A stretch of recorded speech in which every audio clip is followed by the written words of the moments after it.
I will die on this hill. I do not care how much people tell me this source material was butchered or they cut this or that. I frankly don't give a damn because this damn anime entertained me greatly. These voice actors, the production, but the fact that this is like a 2010 anime. They end the season in a conclusive enough way that you feel like you had the first chapter read to you. And yeah, the journey's still going, but at least it didn't end in the middle of a damn battle with uncertainty if it's getting more. This moment in particular, though, was so... Mana. This psychopathic, incest-driven sister didn't even get to realize the gravity of the situation with her brother. She popped up in all of her slime glory to say, "Are you the one who killed my brother?" "Yeah, I am." "Well, you're gonna die." And this dude, the strongest anime character, also I will die on that hill, said, "No, you." That was the final fight. The final fight, the final boss of this season of My Instant Death ability was a "No, you."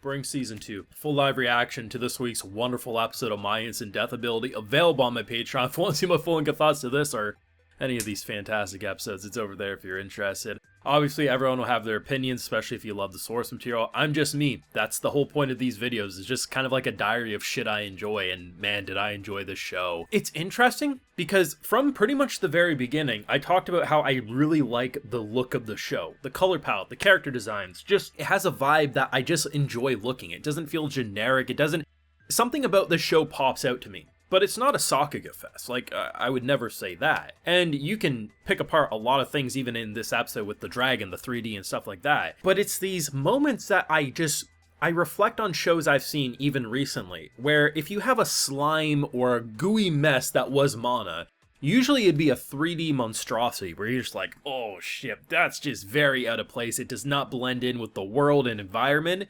She looked good. Like, it doesn't seem like the most obvious Sakuga fest that you're expecting, but there was a lot of attention to detail put in Mana's character with what they did. The slime type animation, her covering the town, take that how you will, like that looked really freaking good. And honestly, man, between what he did to that sage, what he did to Mana, just what he did to the show in general, like, you know the idea of Season 2. Okay, all the sages, these powerful people, we can't just go around killing them because we ruined the Philosopher's Stones. We need to, you know, basically torture them. Hey, you lose an ankle, you lose an arm, this, that, and the third. And then we get the Philosopher's Stone, and then we'll probably kill them or let them be on their merry way. But as we see what happened with her, when she was on her merry way, Sister came in and used her as a snack. I love the idea that there's such great possibilities for Season 2, but there's something so refreshing about being able to leave a 12-episode season like this and just know, yo, Gary will make it. He could. The dude had a nuclear blast go off in front of him at the end of episode 11, and I had literally no fears about that. I know he'd go and get back home or find a solution. It's just guaranteed. And the fact that he legitimately built this connection with Denora, which I wasn't really expecting at the start of the show. I thought it was more of like, oh, he liked her tits and she was kind of fun. You know, just like the fact that he hopped on that magical ride and just is clearly just infatuated with her is just fantastic. There's actually been some great development with this, the embodiment of the end, everything's end. Human, living, breathing, inanimate object, he is the end destination for everything. The laws of physics don't apply to him, nothing does. This is only the second out of the third gate too. What the fuck happens when he's fully awake, right? Like, it's getting crazy. The fact that he can only bring himself and her home as well if he does end up having enough power to make that link between worlds again.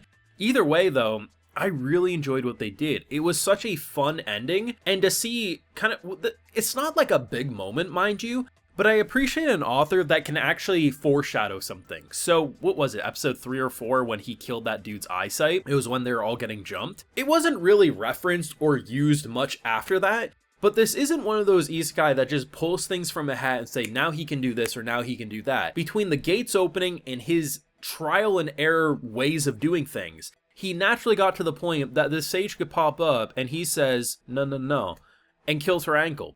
So she can't move. And then the arm. And the fact that it got more broken. He somehow got more broken. We already knew he could kill and just end things in different universes and dimensions. But if he has if he has a target, right? So in this case, the Sage, when that dude ran into the room to help her, he started doing it to him too. Because as long as you're looking at someone, I can hurt them too. The fact that collectively the side cast is like, yo, this feels wrong. It's like, yeah, fucking does. You just realizing this shit now, man? Like, at the end of the day, if you're gonna have the end destination, the ending point for everything, and have it be in the embodiment in physical form of a human boy, at least that's what it's looking like at face value, you should have a few WTF moments per hour. Maybe even per minute, to be honest. This show was so fun. People, like, these are the types of shows that if I take a step back and if I really had to peel away the layers, could I nitpick and find a lot of flaws? Absolutely. But I don't care. Like, I can't make it as more blunt as this. Sometimes when you say stuff like this, people are like, oh, you got those rose-tinted glasses on, you got this, that. It's like, I don't care. At the end of the day, life is too damn short to really care too much about a goddamn cartoon. I love saying that about anime because there's gonna be at least one person be like, it's not a cartoon, it's anime. But, you know, it's what it is. Because while things may bother me about shows I enjoy, and I'll bring them up if they bother me, but there's something about this show. I don't have a critical way to break it down in terms of it just freaking entertains me. Maybe it's like going to a fast food place. Sometimes I just like the way a Big Mac tastes. It's not a great burger, but like, it's freaking tasty. But this show deconstructed isekai.